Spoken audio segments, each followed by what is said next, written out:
Hello, everybody. I want to welcome you guys back to another episode of the Top 5 Podcast. Hopefully, your favorite new Eagles podcast. My name is Chris Blades, and we are here on a Victory Tuesday. Normally, I record these on Wednesday night, but I'm recording this on Tuesday. With the Thanksgiving coming up and everything, I figured it'd just be easier just to get it over and done with. Obviously, not wearing Eagles stuff today, wearing my Penn State sweatshirt. Shout out to any Penn State fans that also listen to this podcast. If you're watching this, you know James Franklin just got an extension. We could, like I said, that's a different conversation for a different podcast. But I'm happy for the man. Again, he got paid. I'm always happy to see a man get paid. But are they gonna beat Ohio State or Michigan again in the next 5 years? Wait to be seen.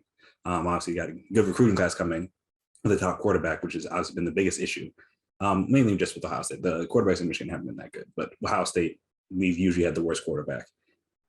I mean, honestly, basically going back to even when they beat them in, what was that, 2016? Like, generally speaking, they had, well, I guess you could say that year you could argue Trace was the better quarterback. But in general, normally you have the worst quarterback on the field. And I mean, CJ Stroud has looked pretty good. So we'll see how that goes. But again, we'll see how this freshman goes. So again, different conversation for a different podcast. It's the Eagles podcast. We sit here and get to talk about their first home victory. They had now a 2-game winning streak, which is one uncommon in the league nowadays. I thought I was watching whether it was like NFL Live or like NFL Network, one of those shows, and they were saying like basically no one has like more than like a 2-game win streak. And none of the top teams in the NFC have more than 2-game win streak right now. And at least I don't even know if that carries over to the AFC too, but just with the amount of parity we've seen in the league this year, just in terms of teams winning games or losing games that they maybe shouldn't have. You'd argue on both sides of that. Win streaks are hard to come by, especially like I said, this year. So any sort of win streak is good. Obviously, you would like to have won 2 in a row more than once coming into week 12. But again, you gotta deal with what you got right now, and what they have is a 2-game win streak. So again, you can't really be that mad about that.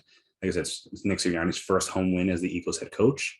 Their first home win I think over since the last Saints game. I think that was like December of last year. So it's been over or almost a calendar year. And coming up, I believe, on a calendar year since they'd won a home game. The Eagles had. So again, that's kind of wild. And especially last year was a little bit weird because again, no fans and things. Now it's full capacity crowd.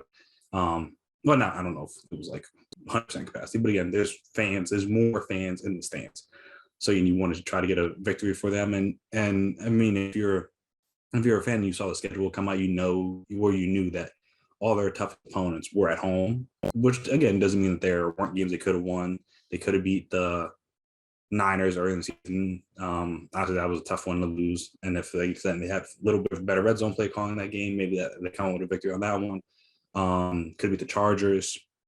Some of the other games, like I said, the Chiefs game. I mean, you could have, but again, their defense wasn't stopping Tyreek Hill or Patrick Mahomes that day, so it's hard to say. And also, again, they shot themselves in the foot a little bit on offense. So I don't know about that one. The Bucks game, again, they got close at the end, but that's one. That's when you could argue that it could have gone. Like they probably were going to lose that game regardless. But yeah, like I said, so their toughest opponents all happen to come at home. Outside the Cowboys. Like I said, the toughest opponents all happen to come at home, so it's not a surprise that they hadn't won a home game. But again, at some point, if you want to, not even just you want to get to the playoffs, like you want to just like get the fans off your back, you need to win a home game. And they were finally able to do that this past weekend against the Saints, 40-29.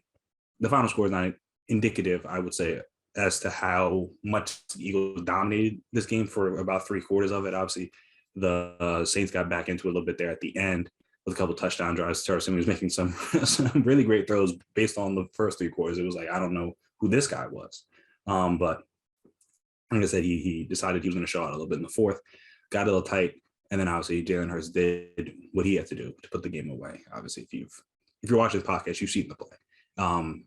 I know I've rewatched the play and the replays of the play and the commentary of the play probably about 50 times by now. Again, it's an amazing cut. Like I said, there's not many players in the league that can make that cut, let alone quarterbacks. Like I said, there's not